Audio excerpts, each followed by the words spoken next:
اور حضور صلی اللہ تعالیٰ علیہ وسلم نے ہمیں پچھلی ساری قوموں سے جداگانہ اور ایک بھرپور اور ہر قسم کی خوشبو سے معمور دین عطا فرمایا ہے۔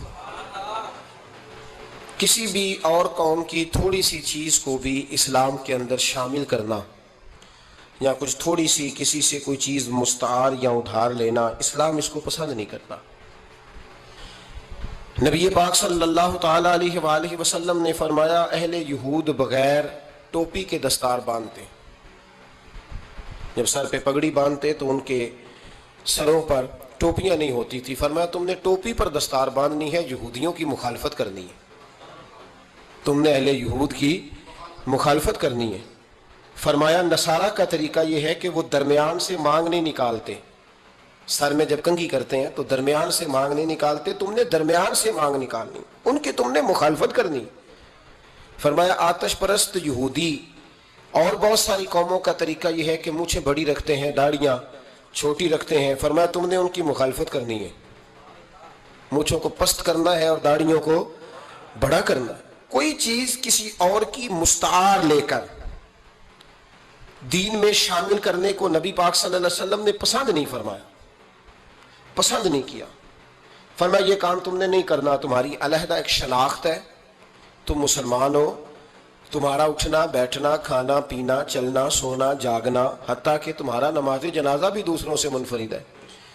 تم لوگوں نے کسی اور قوم کی کسی تھوڑی سی بھی چیز کو اپنے معاملات میں شامل نہیں کرنا۔ اس کو کہتے ہیں دو قومی نظریہ، یہ نظریہ ہے۔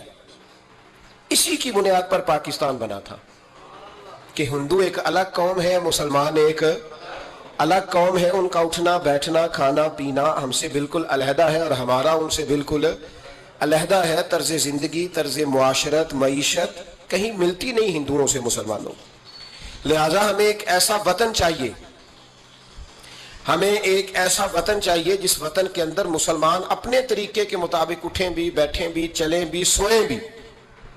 نماز پڑھنے کے لیے وطن نہیں بنایا گیا کہ ہم نے اذانیں دینی ہیں، نمازیں پڑھنی ہیں، جماعتیں کرانی ہیں۔ یہ کام ہندوستان میں آج بھی ہوتا ہے، وہاں مسجدوں میں اذان بھی ہوتی ہے، جماعت بھی ہوتی ہے، تلاوت بھی ہوتی ہے، مدارس بھی ہیں، مساجد بھی ہیں، عربی ادب بھی ہے، سارا کچھ ہے۔ وہ پریشان کرتے ہیں، اس سے قطع نظر کرتے ہیں، وہ تکلیف دیتے ہیں، لیکن پابندی نہیں ہے۔ یہ سارے کام وہاں بھی۔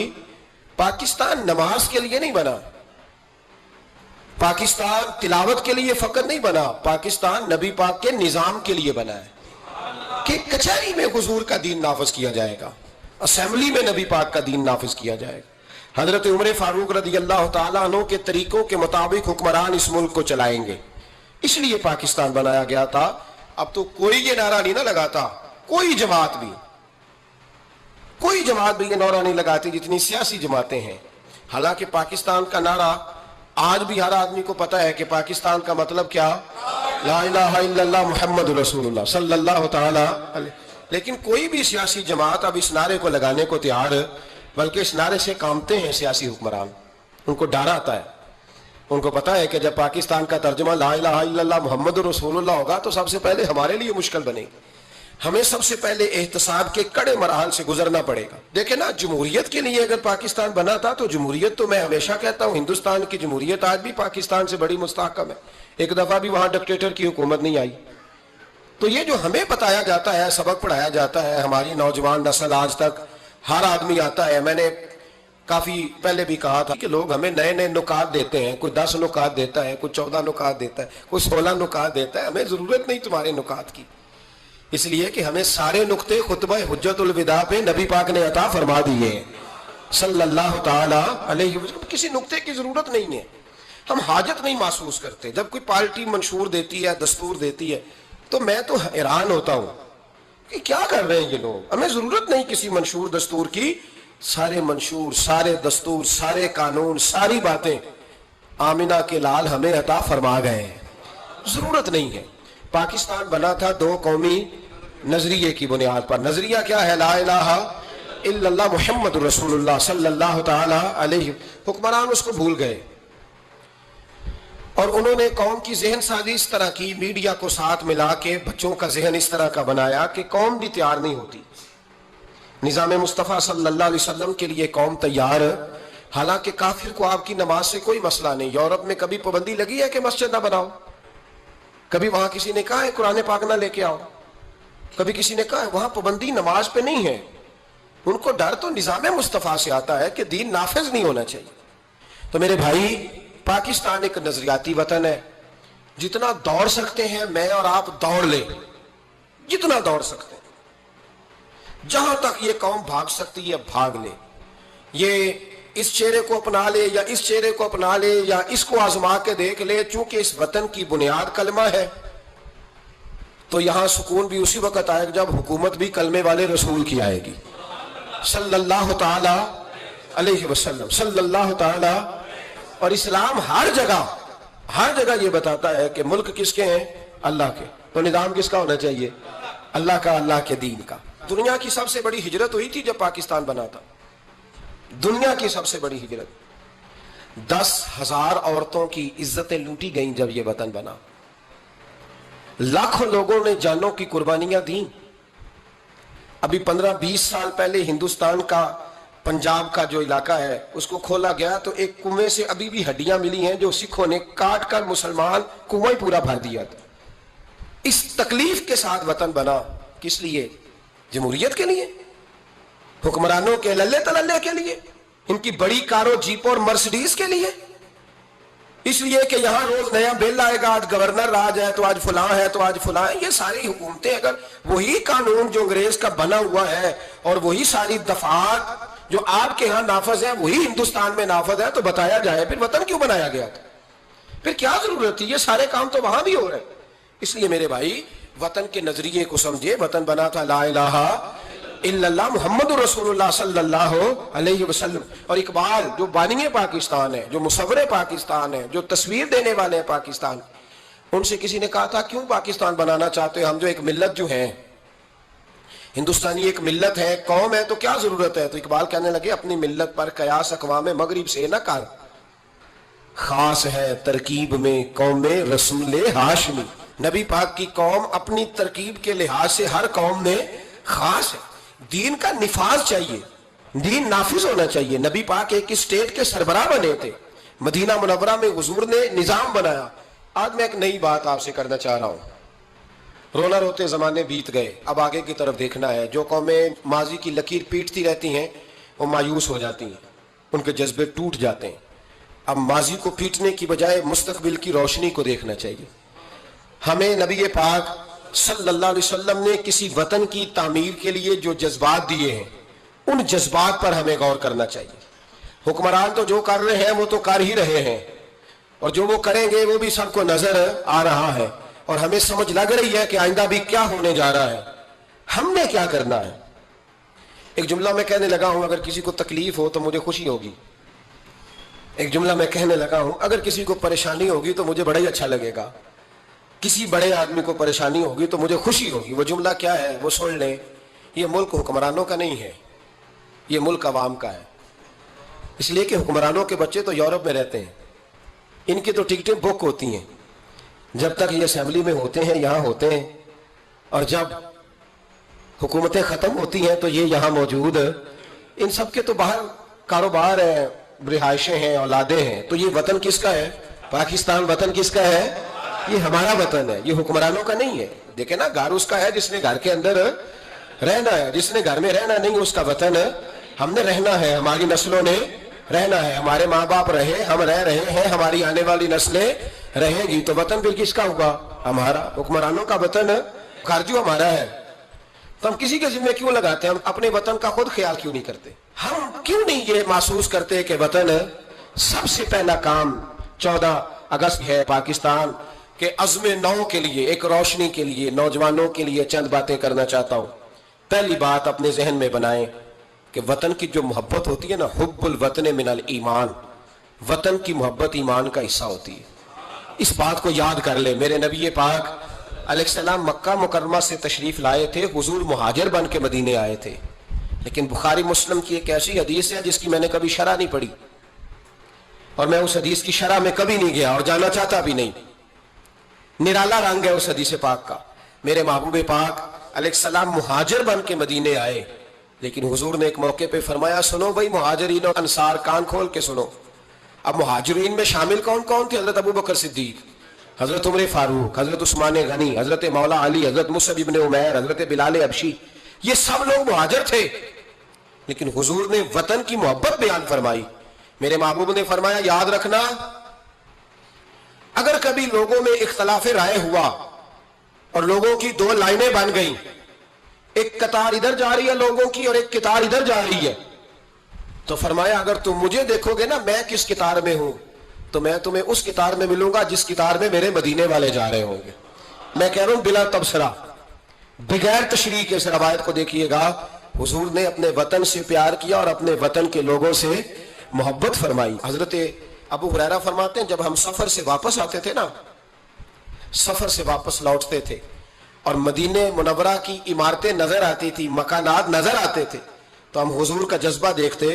میرے محبوب پاک گھوڑے کو تیز کر دیتے، سواری کو دوڑاتے. یا رسول اللہ کیا ہوا؟ فرمایا جلدی کرو میرا شہر آ گیا ہے، میرا علاقہ آ گیا ہے. حضور نے اپنے وطن سے پیار کیا، اگرچہ اس وطن کی انفرادیت اپنی جگہ پہ ہے، اس کی عظمت اپنی جگہ. ایک پہلو ان حدیثوں سے یہ بھی ملتا ہے کہ جس جگہ ہم رہتے ہیں ہمیں اس وطن سے پیار ہونا چاہیے، ہمیں پاکستانی ہونے پر فخر ہونا چاہیے. مدینے کے بعد، مکے کے بعد اگر ہمیں کسی وطن سے پیار کرنا چاہیے تو پاکستان سے کرنا چاہیے.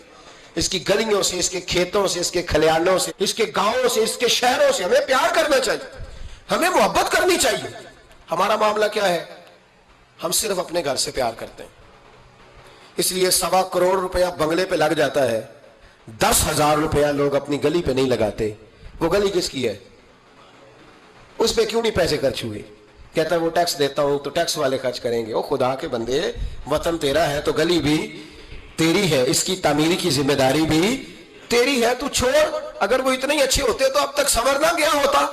تو اپنی گلی کا خیال کر، تو اپنے علاقے کا خیال کر، تو اپنی بستی کا خیال کر، تو توجہ دے، تو اس کی تعمیر میں کردار ادا کر. الیکشن آیا تو لوگوں نے کوڑے کی تصویریں کھینچ کھانچ کے سوشل میڈیا پہ ڈالی. فلاں ایم این اے صاحب نے بھی اپنے علاقے سے کوڑا نہیں اٹھوایا، فلاں نے بھی کوڑا نہیں اٹھوایا، فلاں نے بھی کوڑا نہیں اٹھوایا. کوڑا جب بارش ہوتی ہے تو تعفن پھیلتا ہے.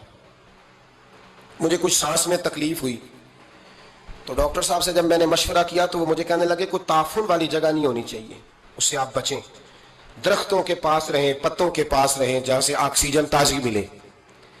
اور یہ ضرورت صرف مریض کی نہیں ہے، یہ ہر اس شخص کی ضرورت ہے جس کی سانسیں چل رہی ہیں، اس کو اس کی حاجت ہے. کوڑے پر جب بارش پڑتی ہے تو تعفن پھیلتا ہے، ایسی سخت بدبو آتی ہے جس سے امراض پیدا ہوتے ہیں. حکمران نے کوڑا نہیں اٹھایا، بلدیہ کے لوگوں نے ذمہ داری محسوس نہیں کی، ایم این اے صاحب کے حلقے میں ڈھیر لگے ہوئے کوڑے کے. لیکن ایک سوال ہے، پوچھنے کی اجازت ہونی چاہیے. وہ سوال یہ ہے کہ کوڑا اٹھانے والے نے تو نہیں اٹھایا، پر بتائیے کوڑا پھینکا کس نے تھا؟ جو آدمی سودا خریدنے کے لیے 4 گلیاں آگے جا سکتا ہے وہ کوڑا پھینکنے کے لیے بھی تو جا ہی سکتا ہے نا. اس کو پتا ہے نا کوڑا پھینکنے کی جگہ. پھینکا کس نے کوڑا؟ اچھا ایک بات اور ذرا آپ کی توجہ کے لیے، سوشل لوگ ہیں ہم معاشرے کا حصہ ہیں، ہمیں معاشرے میں لوگوں کی ضروریات درپیش رہتی ہیں. سوشل لائف میں اگر آپ تھوڑا سا آگے بڑھے نا، آپ کے گھر میں جو بیٹی کا رشتہ دیکھنے آتا ہے نا، وہ جن چیزوں پر کمنٹس کرتا ہے نا، ان میں ایک چیز یہ بھی ہوتی ہے، وہ لوگ کہتے ہیں بھائی آپ کا گھر بھی اچھا ہے، آپ لوگ بھی اچھے ہیں، لیکن جس علاقے میں آپ رہ رہے ہیں نا وہ علاقہ صاف ستھرا نہیں ہے، وہ علاقہ اچھا نہیں ہے. وہ اس چوک میں بھی کوڑا پڑا ہے، پچھلے چوک میں بھی کوڑا پڑا ہے. تو یہ جو گلیوں میں کوڑا پڑا ہوتا ہے نا، یہ اس مقامی لوگوں کی تہذیب کی عکاسی کرتا ہے. آپ اس پہلو پر، یہ میں اپیل کر رہا ہوں، میں گزارش کر رہا ہوں، میرے بزرگ، میرے دوست ناراض نہ ہو، میری بات پر توجہ دیں. اب سنیں میرے نبی پاک صلی اللہ علیہ وسلم نے ہمیں تربیت کیا دی. حضور علیہ السلام فرماتے ہیں، امام راضی نے تفسیر کبیر میں حدیث لکھی ہے، محبوب فرماتے ہیں قیامت کے دن اللہ تبارک و تعالی ایک گناہگار کے بارے میں جنت کا فیصلہ فرما دے گا. وہ گناہگار بڑا تھا، بڑا مجرم تھا، بڑا، بندے کو پتا ہوتا ہے نا اپنا کہ وہ کتنا گناہ. وہ گناہگار نا رب کے کرم پر رو پڑے گا، اپنے رب کی عطا پر شرمندہ ہو کے روئے گا اور ہاتھ باندھ کے عرض کرے گا مولا میں تو جانتا ہوں میں کیا ہوں، ایسی کون سی میری نیکی تھی کہ تو نے مجھے بخش دیا. وہ خود شرمندہ ہو کے تڑپ کے بولتا ہے، تڑپ کے، میری اجرت میری محنت سے زیادہ کیوں ہے؟ میرے محسن تیرے احسان سے ڈر لگتا ہے. تو وہ خود بول پڑا, کہنے لگا مولا مہربانی فرما, مجھے بتا یہ میرے اوپر کرم کیسے ہوا, میں تو اس قابل نہیں تھا. تو میرے محبوب پاک علیہ السلام فرمانے لگے, رب کریم اس سے فرمائے گا, ایک دن رات کو نہ تو اپنی گلی سے گزر رہا تھا, دیکھنے والا کوئی نہیں تھا جو تیری تصویر کھینچ کے سوشل میڈیا پہ ڈالتا, کوئی اخباری نمائندہ نہیں تھا جو فٹافٹ اخبار میں خبر دیتا, کوئی لوگ نعرے لگا, تو اکیلا تھا, رات بھی تھی اندھیرا بھی تھا, گلی سے گزرتے ہوئے تیرے پیر سے کروڑا ٹکرایا تھا, رات تھی, کوئی دیکھنے والا نہیں, تعریف کرنے والا نہیں, تو نے وہ روڑا اٹھا کے پھینک دیا تھا. کیوں پھینکا تھا؟ تو نیکی چونکہ اس کی نظر میں معمولی تھی تو وہ بھول چکا تھا, کہے گا یا اللہ وہ والا روڑا, وہ ایک کروڑا مالک کریم, وہ تو میں نے اس لیے اٹھایا تھا کہ میرے محلے میں بوڑھے بھی رہتے ہیں, بیمار بھی رہتے ہیں, بچے بھی رہتے ہیں, کمزور بھی رہتے ہیں, اس لیے اٹھایا تھا کسی کو ٹھوکر نہ لگ جائے. میرے محبوب فرماتے ہیں عرش کے مالک نے فرمایا, رب کریم نے فرمایا, تو رات کے اندھیروں میں روڑے اٹھا کے میرے بندوں کا خیال رکھے تو میں آج قیامت کے دن تیرا خیال نہ رکھوں. فرمایا اسے روڑے کے اٹھانے کی برکت سے میں نے تیرے لیے جنت کا فیصلہ فرما دیا. تو اگر آپ اپنی ہی گلی کا کوڑا اٹھائیں, اگر اپنی ہی گلی کے روڑے اٹھائیں, تو اس سے ہمارا وطن سنورے گا, اس سے ہماری گلیوں میں, ہمارے علاقوں میں, ہمارے محلے میں, ہمارے علاقے میں صفائی پھیلے. راولپنڈی میں سیاستدانوں نے اور سپورٹروں ووٹروں نے بڑی گندگی پھیلائی, پوسٹر لگائے, وہ پھٹتے تھے, بارش ہوتی تھی تو وہ گلیوں میں بہتے تھے, تباہی تھی. تو اخبار پہ سارا وہ ان بچوں کا وہ طریقہ آیا. انہوں نے کیا کیا کہ 15-20 بچوں نے مل کے پروگرام بنایا کہ گانے ڈالنے والے تو ڈال کے چلے گئے. میں نے شروع میں کہا ان کا تو وطن ہی نہیں, تو انہوں نے کہا کہ محلہ تو ہمارا ہے نا, اس گلی سے گزرنا تو ہم نے, تو ہم کیوں امید رکھتے ہیں کہ وہ جیتنے والا آئے گا یا ہارنے والا آئے گا اور وہی اٹھائے گا. گلی ہماری, محلہ 15-20 پڑھے لکھے نوجوان, یہ تعلیم یافتہ طبقہ ہوتا ہے. تعلیم یافتہ طبقہ وہ نہیں ہوتا کہ لمبے بال رکھ کے تو گلی کے کونے پہ کھڑے ہو کے کہے یہ سارا محلہ جاہلوں کا ہے, دیکھو روڑی لگائی. یہ تعلیم نہیں, یہ جہالت ہے. تعلیم یافتہ وہ ہوتا ہے جو آگے بڑھ کے دابڑا لے کر, کئی اٹھا کر, کدال پکڑ کر وہ کوڑا اٹھائے. وہ تعلیم یافتہ بندہ ہوتا ہے جو وطن کی تعمیر میں اپنا حصہ ڈالے. ان نوجوانوں نے کام کیا, اسی وطن کے رہنے والے, اسی وطن کے باسی. وہ کہتے ہیں ہم 15 نکلے تھے, پھر سارا وطن اٹھا اور ڈھیروں اور ہزاروں علاقوں کے لوگوں نے ان کی تقلید کی. تو پہلا کام یہ کریں کہ وطن سے پیار کریں, دوسرا کام یہ کریں کہ اس کی صفائی میں اپنا حصہ ڈالیں. ہم کیوں انتظار کرتے ہیں کوئی گرانٹ آئے گی؟ میری ذاتی رائے یہ ہے, میری ذاتی رائے کہ جتنے گلی میں مکان ہوتے ہیں نا, سب کے گھروں کے اندر سہولیات ہوتی ہیں, وہ سارے اگر ملے تو میرا خیال ہے ان کی اپنی گلی کا نظام صحیح ہو ہی سکتا ہے. تو آؤ مل کے اس وطن کو سنوارنے کی کوشش کریں, اس کی گلیوں پہ محنت کریں, اس کے کھیتوں پہ محنت کریں. اور تیسری بات, اس وطن کو سرسبز و شاداب بنائیں. کیا انداز ہے میرے محبوب کے سمجھانے کا. یہ بخاری کی حدیث ہے. میرے محبوب فرمانے لگے جس نے کوئی ایک درخت لگایا, جس نے کوئی ایک درخت لگایا یا پودا لگایا یا کوئی ایسی چیز لگائی, فرمایا اس سے کوئی انسان نفع اٹھائے یا اس سے کوئی جانور نفع اٹھائے, فرمایا جب تک لوگ نفع اٹھاتے رہیں گے رب لگانے والے کے نامہ اعمال میں نیکیاں درج فرماتا رہے گا. تو ہم کیوں درختوں کو کاٹتے ہیں؟ ہمیں چاہیے نا اس کو سرسبز و شاداب کرنے میں اپنا کردار ادا کریں تاکہ ہمارے وطن میں خوبصورتی پھیلے. ایک مرض بڑی تیزی سے پھیل رہا ہے, ہیپاٹائٹس سی کا مرض ملک میں بڑی تیزی سے پھیل رہا ہے, بڑی تیزی سے. جگر کام کرنا چھوڑ جاتا ہے, معدے کی بیماریاں بڑھتی ہیں, پیٹ کے درجنوں امراض ہیں, پیٹ میں پانی پڑ جاتا ہے. ہمارے ملک میں تو ڈائلسس کا نظام بڑا مردہ ہے, اللہ خیر کرے. محکمہ صحت پر اتنا بوجھ ہے لوگوں کا, لیکن لوگ ڈیوٹی نہیں کرتے, کام ہی نہیں کرتے. غصہ ہی بڑا آتا ہے ڈاکٹر حضرات کو, اللہ ماشاءاللہ مریض تکلیف سے کرا رہا ہے لیکن وہ کہہ رہے ہیں اب ٹھیک ہے, سرکاری نوکری اسی طرح کی ہوتی ہے, موج کرنی چاہیے, خیر صلاح. بڑی تیزی سے مرض پھیل رہا ہے اور لوگ کمزور ہو رہے ہیں, بڑی مجبوری ہے, لوگ رو رہے ہیں, تڑپ رہے ہیں. اور یہ دکھ وہی سمجھ سکتا ہے جس کا گھر میں کوئی بیمار ہوتا ہے. آؤ نا اس وطن کے لیے کچھ کریں, کوئی ہمت کرے, کوئی جدوجہد کرے, کوئی کوشش کرے. آؤ کچھ کرے اس کے لیے. کیا کرے؟ اس ہیپاٹائٹس سی کی بیماری سے لڑنے کا سب سے پہلا حل ڈاکٹر یہ بتاتے ہیں کہ پانی اگر لوگ صاف پینے لگ جائیں, اگر پانی صاف ملنے لگ جائے تو ان بیماریوں میں 90% کنٹرول ہو سکتا ہے. یار صرف صاف پانی, لیبارٹری کے ٹیسٹ کے مطابق جو بڑا مہنگا بور بھی ہے وہ بھی ₹1,00,000 سے نیچے ہے. ایک گلی میں اگر ایک بور ہو جائے ایسا جس کا پانی زبردست ہو تو کتنے لوگ ہیں جو بچیں گے, کتنے لوگ ہیں جو اس آزمائش سے بچیں گے. میں نے مسجد میں وہ بور کرایا, ٹوٹی باہر نکالی. میں ایک دن رات کو 1:30 بجے آیا تو باہر ٹوٹی سے 2-3